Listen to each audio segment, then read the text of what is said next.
Anyone can lie, anyone can bluff, but only one man can gamble everything, even his life, and still make you think it was your idea. Baku Madarame doesn't win by luck, he wins because the time the game already starts, he owns the ending. This isn't about strategy, it's about domination. If you want to become like Baku, then you better get ready to tear apart your own mind first. So let's get right into this and talk about the first habit.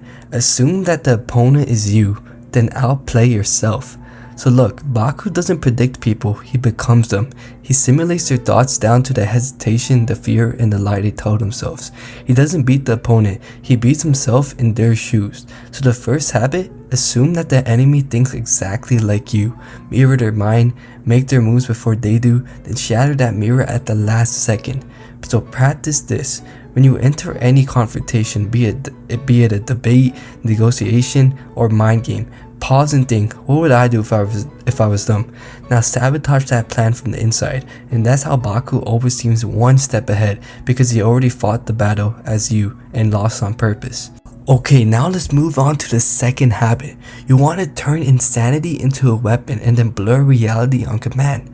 So to normal people, madness is dangerous, but to Baku, madness is camouflage. So when he acts irrational, it's bait, and when he explodes into laughter or rage like we see him multiple times in the story, maybe like 100 times, it's calculated confusion. The second habit is to learn to break your patterns at will. Become so unpredictable that your own breakdowns are tools. People fear what they can't categorize.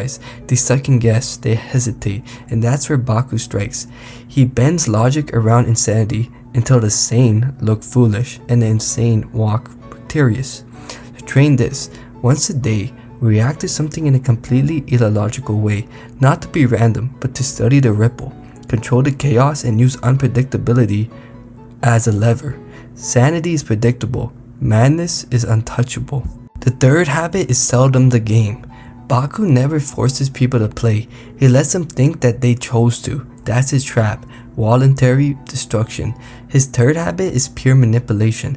Make the opponent beg for the chance to lose. How? Use reverse seduction, withhold, tease the stakes, talk about risk like it's sacred, make the game feel like a door to purpose and they walk through it willingly, make it seem like they have all the hands and the cards in their favor.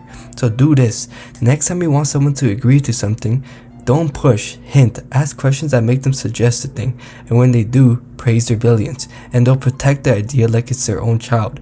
Just like Baku, he doesn't push pieces, he moves the board itself. The fourth habit is gamble with the unthinkable, raise stakes beyond logic. What terrifies people isn't loss, it's unimaginable loss. That's why Baku's power is unmatched. He's willing to bet on what others won't even touch, reputation, allies, his life, and the truth itself. So the habit 4, push the game beyond the rules. You must become so mentally unchained that you're willing to sacrifice anything because you know that they don't want to do it. Even your fail is part of the plan. Next time you're in a power struggle, raise the stakes in a way that forces emotion to override logic. Most people crack under pressure, but you stay still in the fire. That's what's the difference with Baku. While they're trying to win, you're trying to break the concept of winning entirely. And if you want to learn how to do this like more in detail, watch my first video on how to become like Baku, and I talk about getting jaded and like what exercises you can do, blah blah blah.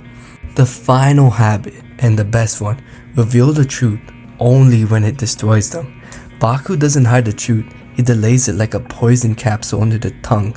He knows when to unleash it, not for closure, but for impact. His fifth habit, timed revelation. He lets people lie to themselves to build castle in the sand, and then in the final moment, he drops the truth like a guillotine, not to inform, but to obliterate. Want to do the same? So pretty much for this habit, you want to withhold the truth until it's a weapon.